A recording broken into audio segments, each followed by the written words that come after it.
Johnny Depp, Brad Pitt, and Jude Law. They're only 3 examples of unfair restraining orders. You can be Mahatma Gandhi, a pacifist, a champion of women's rights, but if you're going through a divorce, you're at the highest risk that you've ever been to receive an order of protection. And if you don't think it can happen to you, just listen to my next statement because the source is surprising. False allegations of domestic violence, they become a major problem in our society. 11% of American men report being falsely accused of domestic violence, sexual assault, or child abuse. That's how the Coalition to End Domestic Violence began their special report on protective orders and their effectiveness. The Coalition to End Domestic Violence saying that restraining orders are being abused, that's a unicorn. Today I'll be addressing the predatory nature of unwarranted restraining orders. Millions of you will get that unexpected knock at your door by the sheriff saying that you got 30 minutes to collect your belongings and get the fuck out of your house. All done with the threat of incarceration. That's how it happens, that quickly, and there's very little that you can do because it's not your word against hers, it's just her word alone. You can't go to the judge and say your side of the story. So how easy is it to get a restraining order, and how is it going to impact your life, and what can you do to protect yourself? Let's discuss. Yeah, let's start revving that engine.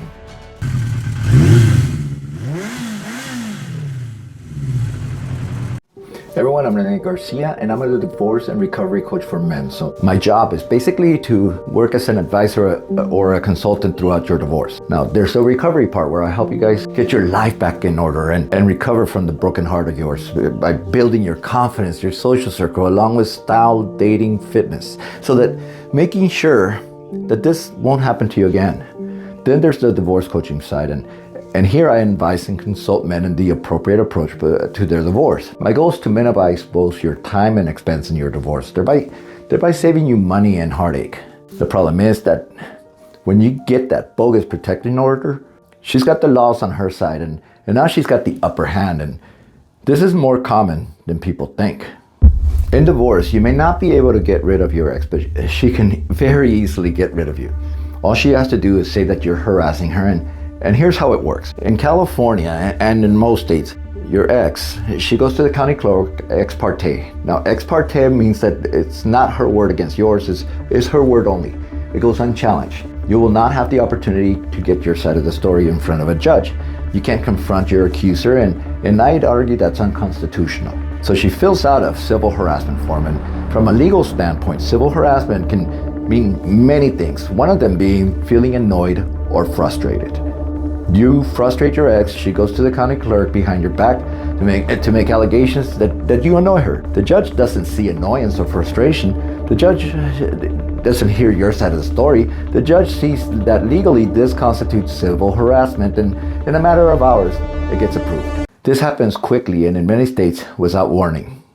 Now, every state is different, but it usually goes like this. As mentioned, your ex, she petitions for an order of protection, and she doesn't have to even say that she's scared for her safety. And in over half of the approved petitions, physical violence was not even alleged. What happens next is not an exaggeration. And if you've seen any of my videos, you know that I don't fuck around, and I don't have a victim mentality here. You guys have filed for divorce, you're cohabitating and not getting along. One day your ex, she goes over to her parents or some family member's home with the kids. You stay home and you watch some TV, and you get the knock on the door from the sheriff. You unsuspectingly go in and answer the door. Mr. Rene Garcia? Yes? You received a letter of complaint for order of protection. You have 30 minutes to vacate the premises. Tell me, do you have any weapons at your house? That's how they go down, no exaggeration. As the report writes, overnight you go from having a normal life with a wife, children, and home to being a social pariah, homeless, poor, and alone, trapped in a Kafkaesque nightmare. I don't even know what Kafkaesque means, so I had to look it up, and it's not a good thing. In 2021, EnterDV.org, they released a special report because even they had to really recognize that there's a civil rights problem here, because these allegations, they're difficult to refute, they're broad, and they're often vague definitions of abuse. Now, there's 2 ways to look at these false allegations, from a criminal standpoint, as in domestic violence, to a civil standpoint, as in protective orders. From a criminal matter, 11% of men have been falsely accused of domestic violence, me being one of them. Being found not guilty is not justice, and I don't think justice exists because it came at a great expense, it's embarrassing, and spending the night in jail is not an inconvenience, it's a life event. The report addresses how it's so easy to be wrongfully accused or incarcerated for domestic violence. Here in the United States, for instance, if you get charged with any other crime, there's a 53% chance that you're going to be found guilty. But when you get charged with a domestic violence crime, there's only a 33% chance that you're going to be found guilty because the prosecution is so quick to charge. Regarding civil rights law, you got restraining orders, right? And 80% of them being deemed unnecessary and false, with over 50% of them not being nothing to do with violence. It's civil harassment. Bottom line is that if you're getting divorced, you're a risk factor despite having absolutely no prior history of violence. In California, the state bar addresses this issue by saying that restraining orders are routinely given out despite having meager evidence and no prior notice to the restrained person. The former president of the Massachusetts Bar Association, they stated that everyone knows that these orders are granted to anyone that applies, and in many cases they're used to gain a tactical advantage. And she's right, because when given, you're forced to leave the house. With child abuse and spousal abuse, you don't have to prove anything. You just have to be accused. It's not even a smoke and fire kind of thing. Well, gentlemen, if you don't think that it can happen to you, neither do the other guys. When I first began investigating this, one of my closest friends, he had a restraining order against him. And I didn't understand. He's such a nice guy. It was too cruel for me to understand. So what do?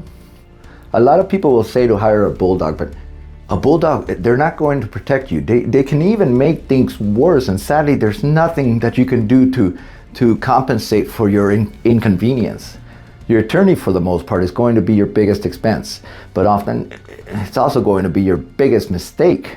A good divorce attorney, they keep you and her attorney and her grounded during these emotional high-stake times, because if you start showing anger, you will lose. And I often blame your attorney for not preparing you for any kind of possibility of a restraining order. Let me repeat, I blame your attorney for not preparing you for the high likelihood of getting a restraining order.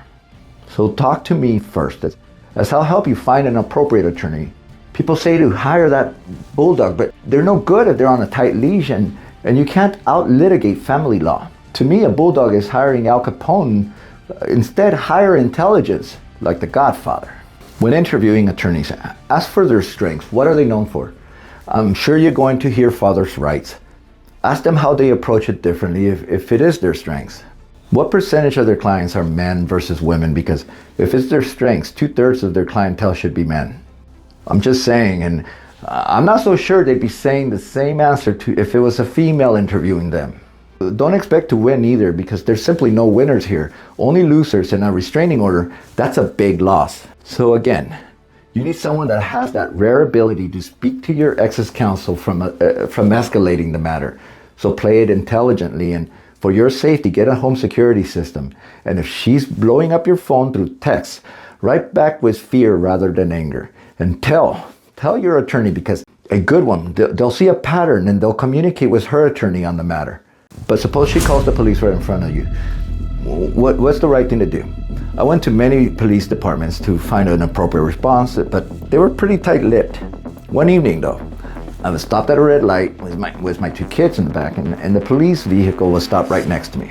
I lowered my window and I asked, "Hey officers, I know that this is gonna come out of nowhere, but would you mind if I ask you guys a question? It's not an emergency, it's about an appropriate action to take."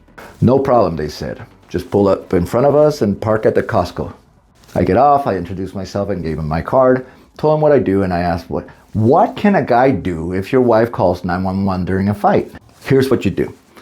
Suppose you're fighting and she calls 911, you go to a locked room and you lock yourself, and you call 911. You tell them that you're in a locked room and that you're scared. You tell them what happened, and you tell 911 that you're scared that she's going to make some false allegations against you. The emergency response, it turns out that they have a very good sound system, and if she bangs at your door in anger or yells through the door, they'll hear it. You stay in that locked room until the police arrive, and when they do, Don't fuck around. They've seen this shit before. They know this routine. They may say that someone has to leave the house, so be prepared with an answer as to why it's more convenient or better if she were to leave rather than you. That happened to me and my second wife, and she ended up having to stay at her parents'.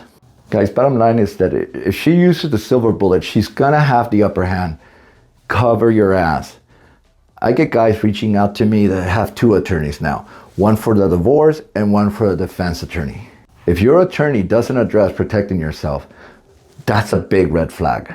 Maybe it hasn't gone to this point and maybe you're trying to do this amicably, but either way, reach out because it's my job to get you to thrive after a divorce, no matter what. And I'll get you there. Make a free consultation. It's free and it's confidential. The link is in the comment section underneath. And take care of yourself. Know your rights, your responsibilities, and learn to thrive. Thank you very much.